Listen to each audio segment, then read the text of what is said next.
The Nathan, Nat and Shaun podcast. I was just reading an article yesterday about a lady who was sharing a really, she was living in a townhouse situation where there was a number of townhouses in a row. This is just in the UK. So shared walls, yeah? Shared walls, really paper-thin walls she was talking about. Great to meet so many different people living in a kind of situation like that, because there's great neighbours that can help you out with a lot of things. It's a very common scenario in the UK too. It's dense population, not a lot of room, so that's what happens. Yeah. She was talking about one neighbour that came knocking on the door. She said that she described the neighbour as being one of those people that wears a lot of tie-dye.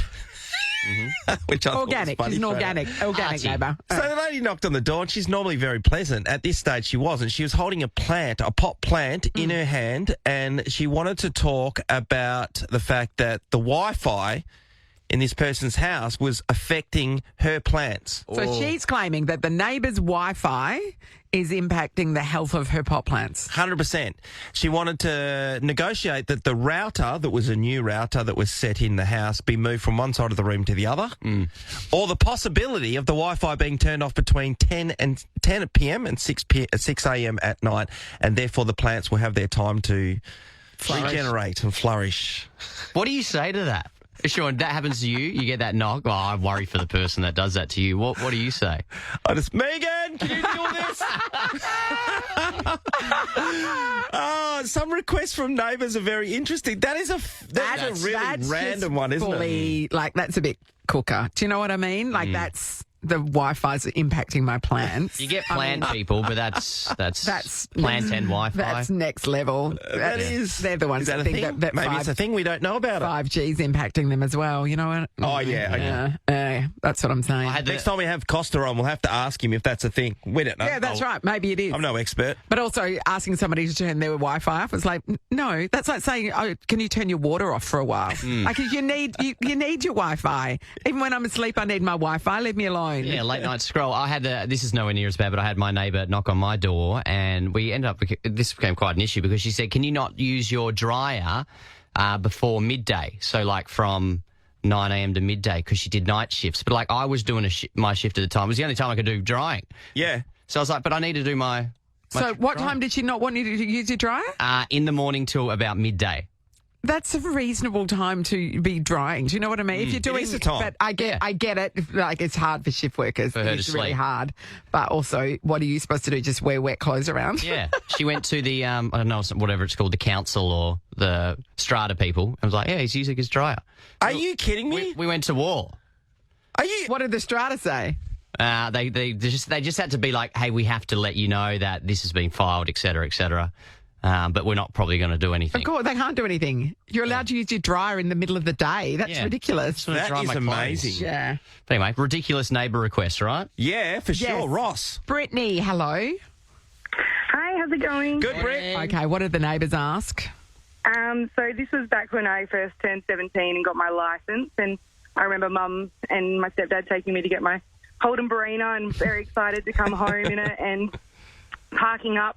And I swear it was like within minutes, we live in a cul-de-sac, or I lived in a cul-de-sac, and we had a lovely Chinese neighbour who basically ran over and was just devastated that my rego plate ended in 4 and just was so worried about my safety. Like, she just wouldn't stop. Because it's bad luck. And I decided to take the plates off, and we drove to the licensing centre and we swapped them over because she just didn't want me to drive the car. She was just, wouldn't let it go and just wanted the best for me in my, my new car. Yeah. It comes from a good spot, right? It does. From a good place. So tell me about the number 4, because I don't know this.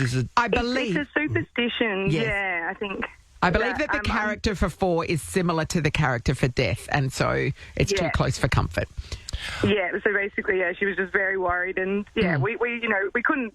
It was one of those things where it was coming from a good place, but we just felt like she was not going to drop this. I know, it was just easier to go and get new plates. And Britt, by the time she's talking to you over this time about the number itself, if there's 1% doubt in your mind, that's too much. Yeah. And as a new driver, That's it. And I just wanted to start driving, so I just thought, these will be quicker. Than having an argument with your neighbour every time you're trying to leave the driveway. Oh, Britt, that's a cracker. Yeah. Thank you. Sam's in Kelmscott. Good morning, Sam. Hi, good morning. Morning, Okay, Sam. Sam, talk to us. What did the neighbours ask of you? Well, it wasn't my neighbour. It was actually my landlord. I was living in High Wycombe at the time, and it was a really big backyard I had, and the owner, he decided to subdivide it. And so he did that, and he was in the process of still doing work out the back, and he ended up putting up a new fence for me. Yeah. And I woke up one Sunday to my phone going off. It was him, and I went outside, and he's on out the back. He's on the other side of the fence, and he just threw an extension lead over my fence and said, "Hey, can you please plug this in?" Because he wanted to use one of these machines to work out the back. I'm thinking, okay. Like, just But you're paying the power bill, right? Yeah, he didn't even offer to pay, and I felt like I had to plug it in because it was his house. Was he the even though it owner? was my house.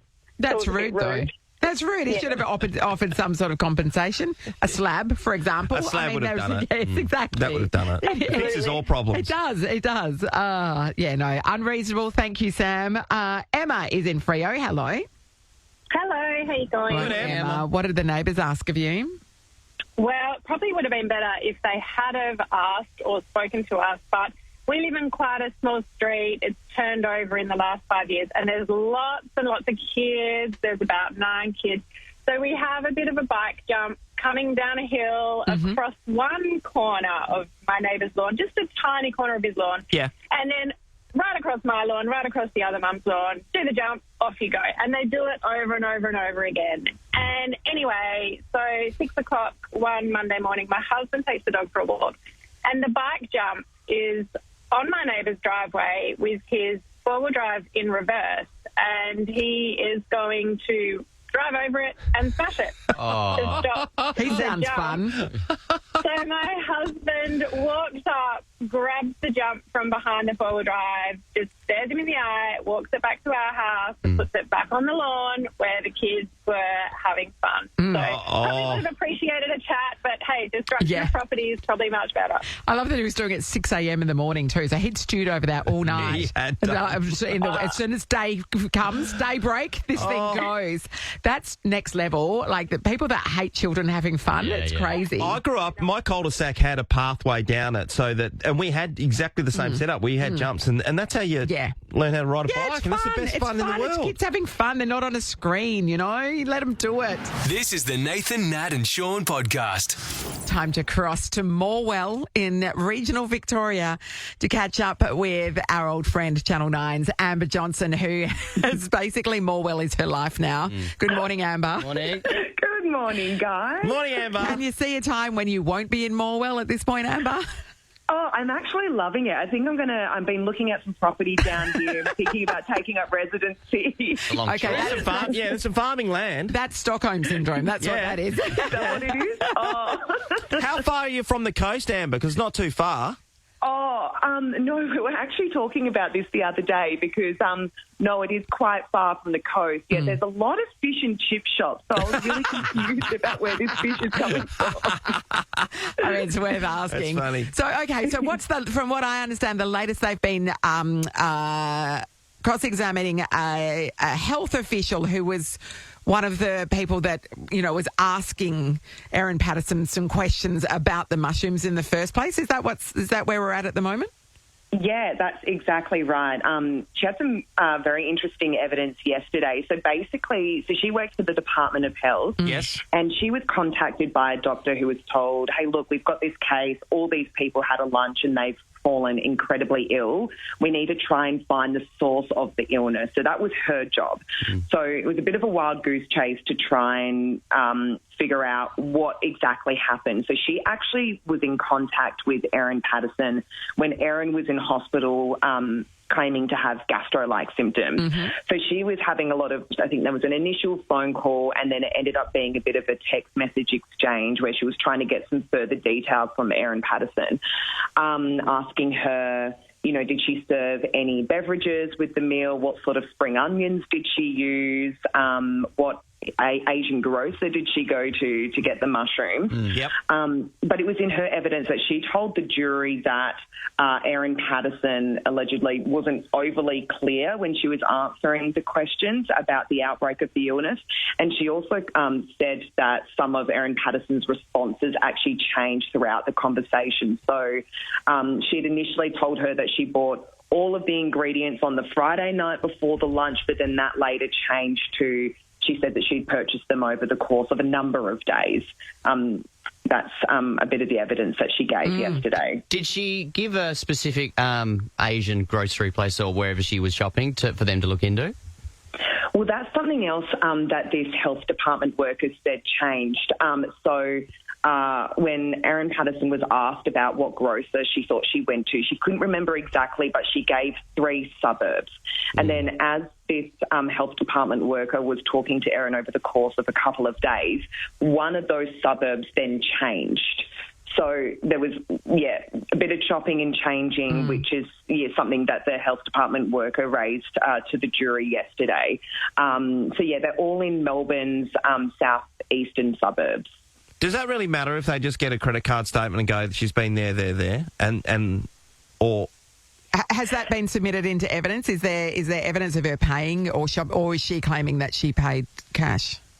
No, we haven't seen any of that evidence, but that's actually a question what this health department worker asked. This is something that we heard yesterday, that in one of the text messages she asked Erin Patterson whether she used a card to make the purchases. Yes. But then it got to the end of the day and her evidence wrapped up. But she will be back on the stand this morning again, so we're expecting that she'll be the first witness to be called up.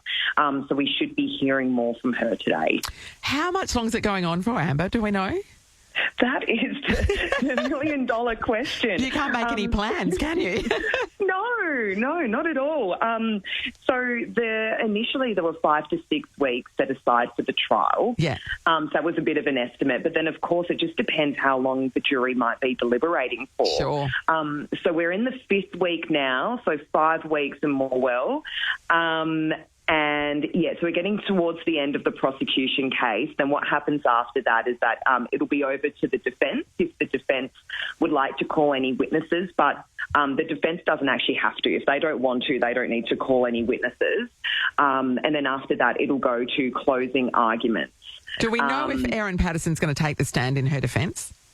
No, and we've actually, no idea. Yeah, no idea. So the defence hasn't alluded to whether they will be calling any witnesses. LA Law, they never used to put the people up there. And Suits is in particular, don't take the stand, they say. Not documentary, Sean. Amber, one more thing. Just going back a couple of days, but the online searches she did, was this before the meal and what was she searching? So the evidence actually didn't link directly to Erin Patterson. This was a number of devices that were found inside her home by police.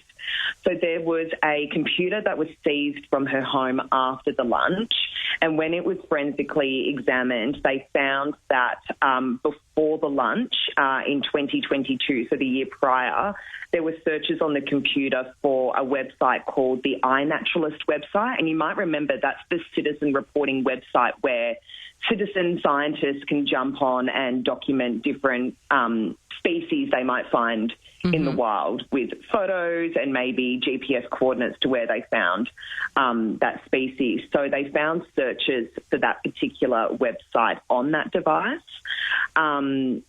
And on another device that was seized from the home, it was a Samsung mobile, they found it was the Facebook chat messages that were quite interesting. So there was a Facebook account with the name Erin that was sending group messages to a group of women on Facebook. Yeah. Allegedly, some strong language about her estranged husband and his family. So whoever was using this account was describing Simon Patterson as being gaslighting and abusive at times, and described his parents' communication style as weasel words.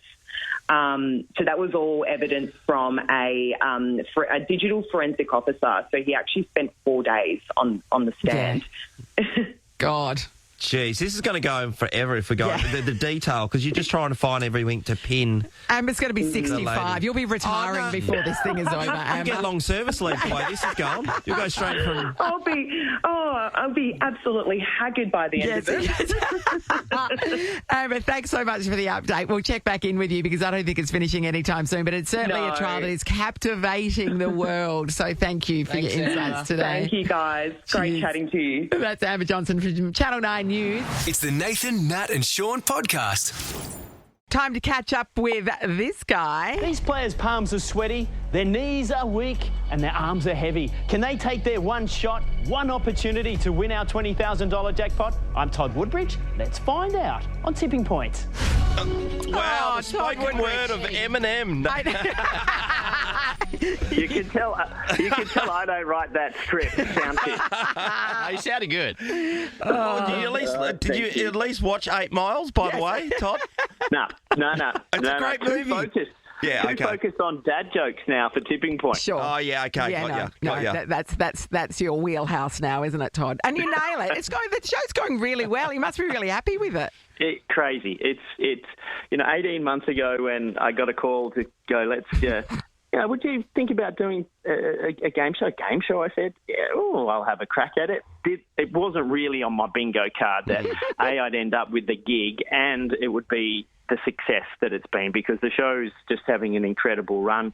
And I guess so much so that we're getting the odd time we're heading into prime time, which is even more mind-boggling. Giddy up. Look at you go. Yeah, it's very exciting. And obviously, we've got the travel guide special happening. What a crossover. Yeah, I know. Gee, there's going to be some noise on this show, Todd.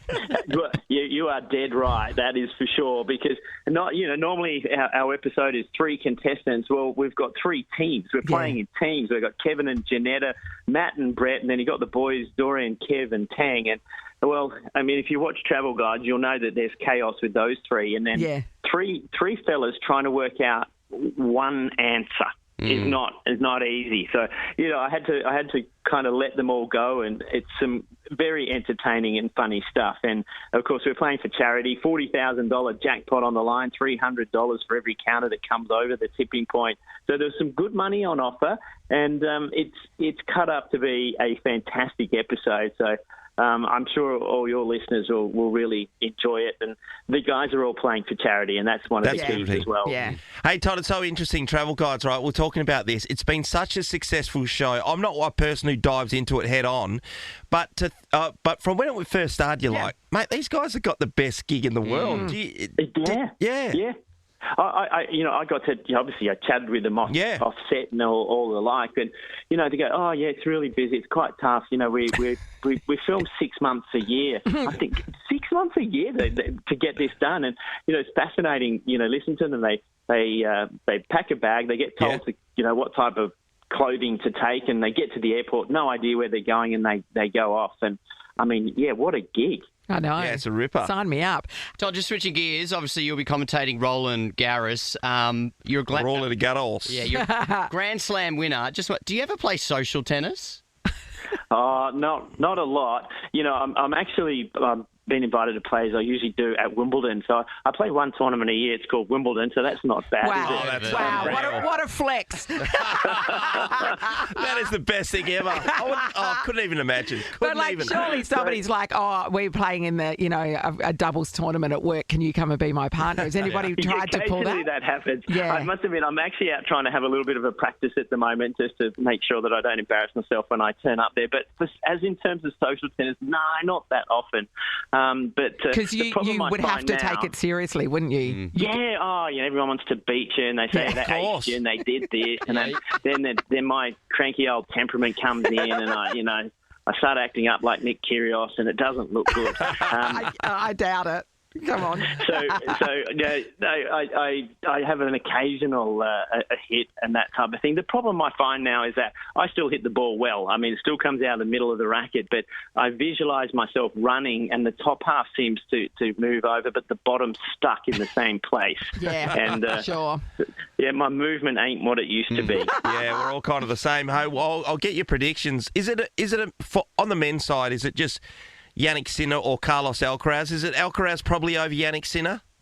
Yeah, talking about the Roland Garros, which is underway, and working on that at the moment. We're on 9 Gem each evening for that. But yeah, you're right. Carlos Alcaraz comes in as favourite. He's had the best clay court run, but part of that's because Yannick Sinner had the 12-week suspension for the issue with the Where do you sit on that, Todd? We haven't spoken to you. Yeah, it seems like a bit of a slap on the wrist.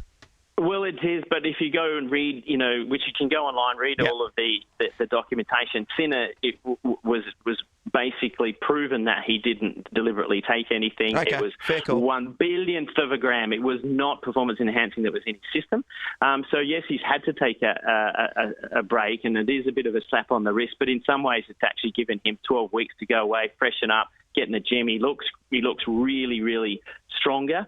And he came back in his first tournament, lost the final of Rome, which is a big one to Alcaraz. So it's all set up for those two to meet in the final. They've never played in a final of a major before. It's the first time they've been seeded 1 and 2 at a Grand Slam tournament. So it's got a lot of stories there written, and I think Alcaraz slight favourite, but it's really, really good. And on the women's side, you've got Sabalenka, Goff.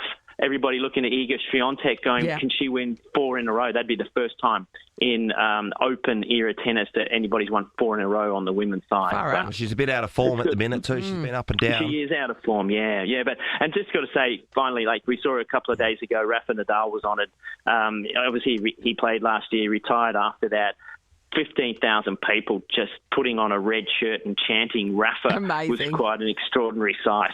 He deserves it. He does. Unbelievable career. Yeah, absolutely. All right, well, we love your work. We can check out the tennis, the French Open on 9Gem, and tonight at 7:30 on Channel 9 and 9 Now, the Tipping Point Travel Guide Special. Love your work, Todd. Thanks Todd. Good on you, guys. Thanks for having me. Have a great day. Talk soon. You too. This is the Nathan, Nat and Shaun podcast. If you're watching the news last night, you would have seen it all over the shop about the adult who decided to choke one Allegedly, Shaun. Allegedly. Well said, Nat. That's why you're here. To keep me in line. Wait, if I'm the legal representative, we're in trouble.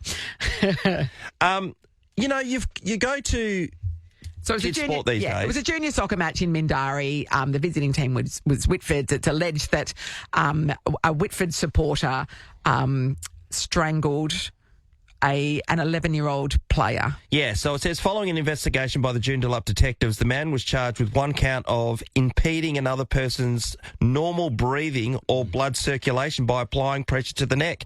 Very technical, isn't it? That's so hectic. Very technical, yeah. So, and how many times do you go to a kid's sport? I mean, we do it every weekend, and to get to that level. Well, it can get that way, and for the most part, we know that going to junior sport is, for the most part, really good, and it's fun, and parents get involved, and there's a good time. But some people take it way too seriously. Sean, and I'd get like involved. to point out, they're 11.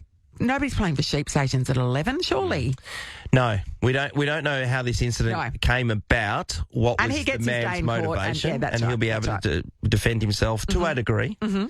But settle the F down, would you, when you're at these events, please? Yeah. And there's a parent maybe that in every group that gets a bit boisterous and get full on. Yeah, I'm just looking remind at him. them. We are playing for sheep station. I don't coach until there's trophies on the line, and when people can understand that swearing is part of my vocabulary. But when you're 11, yeah. Haven't you been banned from the league? Yeah, right. Okay. I'll take you on any time. God damn you. Settle down. Calm down. Exactly. We do 5-year-old sport with Ollie. There's no scoring. All the parents know the score. Oh, the kids do too, just quietly. The kids know. The kids know. Half of them can't count, but they know who won. No scoring. And the mums, my wife and one of the other mums, Reka, they are the most vocal. So, but what are they getting? So they're just cheering, really. Usually, but Bella did surprise me, my wife. She yelled, not yelled, but let the opposition know, the stick's too high on him. He hit it too high in the hockey floorball. Yeah, and I was like, whoa, calm down. Well, just check yourself. Yes, everybody, check yourself. Calm down. It's children's sport. It's children's sport, and the umpires are children as well, usually. Yeah. So, go easy on them as well. You're not going to get AFL level umpiring because you know what? They're not playing AFL. No, that's true, Nat. That's true. Just calm down. Take a deep breath. Nathan, Nat and Shaun is a Nova podcast. For more great comedy shows like this, head to novapodcasts.com.au. Nova.